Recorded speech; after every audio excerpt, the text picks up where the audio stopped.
ಪ್ರೀತಿಯಲ್ಲಿ 3 ವಿಧ. ಮೊದಲನೇದು ಪ್ರೀತಿಸೋದು ತಪ್ಪ ಅಂತ.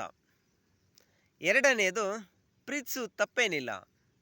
ಮೂರನೇದು ಹೋಗಿ ಹೋಗಿ ನಿನ್ನೆ ಪ್ರೀತಿಸಿದ್ನಲ್ಲ ಅದು ದೊಡ್ಡ ತಪ್ಪು ಅಂತ. ಈ ಸಂಸಾರದಲ್ಲೂ 3 ವಿಧಗಳು ಇರ್ತವೆ. ಅನಿವಾರ್ಯತೆ ಮೇಲೆ ಸಂಸಾರ ಮಾಡೋರು ಕೆಲವರು ಸಂಸಾರಿಗಳು ಇರ್ತಾರೆ. ಇನ್ನು ಕೆಲವರು ಬಹಳ ಪ್ರೀತಿಯಿಂದ ಸಂಸಾರ ಮಾಡೋರು ಇರ್ತಾರೆ. ಇನ್ನು ಕೆಲವರು ಕಾನೂನಿನ ರೀತಿಯಲ್ಲಿ ಸಂಸಾರ ಮಾಡ್ತಿರ್ತಾರೆ. ಈ ಕಾನೂನು ರೀತಿಯಲ್ಲಿ ಸಂಸಾರ ಮಾಡೋರು ಸಣ್ಣ ಪುಟ್ಟ ಜಗಳಕ್ಕೂ ಕಾನೂನನ್ನೇ ಪಾಲನೆ ಮಾಡ್ತಾರೆ, ಸಣ್ಣ ಪುಟ್ಟ ಕೆಲಸಕ್ಕೂ ಕಾನೂನನ್ನೇ ಪಾಲನೆ ಮಾಡ್ತಾರೆ.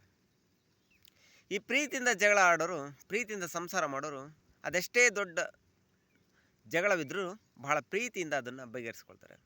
ಇನ್ನು ಅನಿವಾರ್ಯತೆ ಮೇಲೆ ಸಂಸಾರ ಮಾಡೋರು ಅವ್ರಿಗೆ ಎಷ್ಟೇ ನೋವಾದರೂ ಎಷ್ಟೇ ಅನ್ಯಾಯವಾದ್ರೂ ಏನೂ ಮಾತಾಡದೆ ಸುಮ್ಮನೆದ್ದು ಸಂಸಾರ ಮಾಡ್ಕೊಂಡು ಹೋಗ್ತಿರ್ತಾರೆ.